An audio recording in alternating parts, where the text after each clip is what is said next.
Yes. And ఇప్పుడు ఎన్నో అద్భుతమైన సినిమాలకి, ఎన్నో అద్భుతమైన పాటలకి మ్యూజిక్ అందించినటువంటి చరణ్ అర్జున్ గారిని మాట్లాడవలసిందిగా రిక్వెస్ట్ చేస్తూ ఉన్నాం.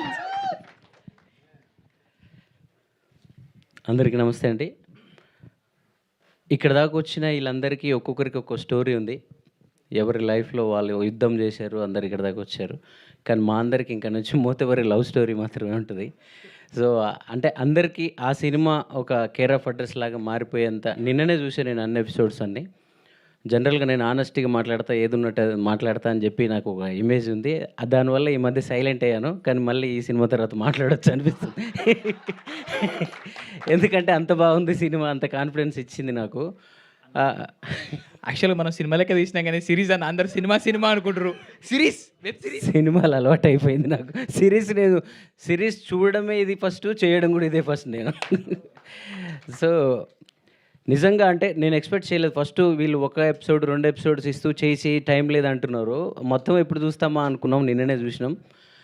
మీరందరూ రాసి పెట్టుకోవచ్చు. వెబ్ సిరీస్లలో ఇది ఒక డిఫరెంట్. అంటే తరుణ్ భాస్కర్ గారు వచ్చిన తర్వాత తెలంగాణ మాట్లాడాలంటే అప్పుడు మాకు ఇండస్ట్రీలో సమైక్యాంధ్ర ఉన్నప్పటి నుంచి ఉన్నాం కాబట్టి భయమయ్యి గారులు అండీలు తగిలించుకుంటూ వచ్చిందా రాలేదని 100 సార్లు చెక్ చేసుకునేటోళ్ళం.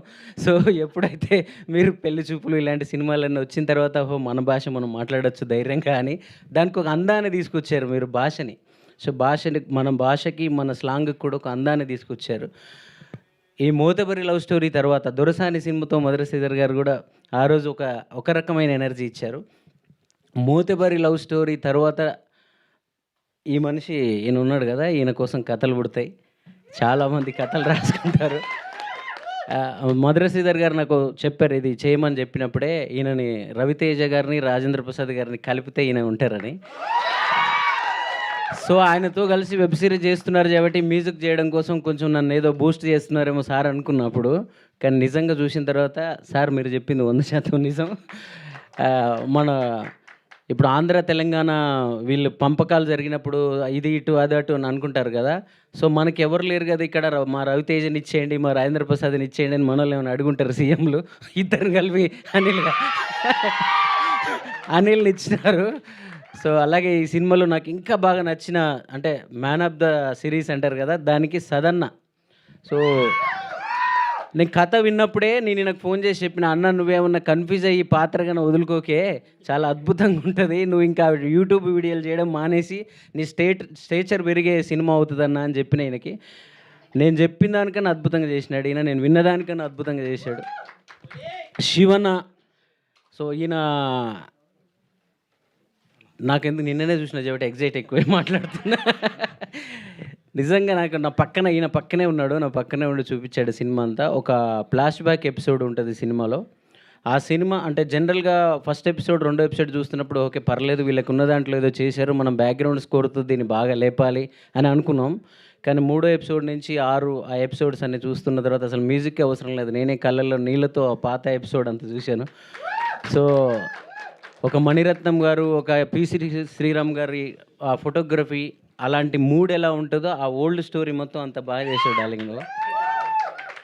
మీరందరూ ఆల్రెడీ మీ అందరికీ నేనేదో మ్యూజిక్తో చేయాలని అనుకున్నాను, మీరు ఆల్రెడీ నన్ను మించి చేసేసారు.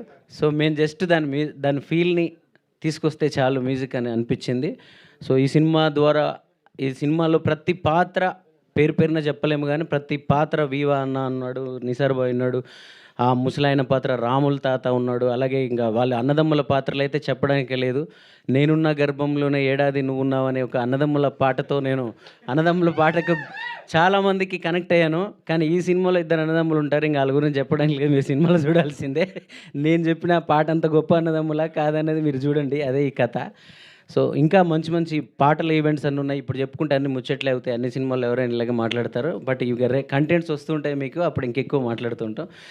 తప్పకుండా ఈ మోతబరి లవ్ స్టోరీని చూడండి. చాలా వెబ్ సిరీస్ హిట్ చేస్తున్నాం మనందరం, కానీ ఇది రూటెడ్ మన ఊర్ల నుంచి, మన గ్రామాల నుంచి, మన జీవితాల నుంచి వచ్చిన మనుషులు వీళ్ళందరూ, మేము కూడా.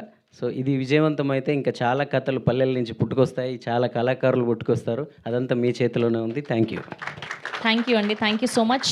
ఎస్. అండ్ ఇప్పుడు బ్యూటిఫుల్ వర్షిణి గారిని మాట్లాడవలసిందిగా రిక్వెస్ట్ చేస్తున్నాం.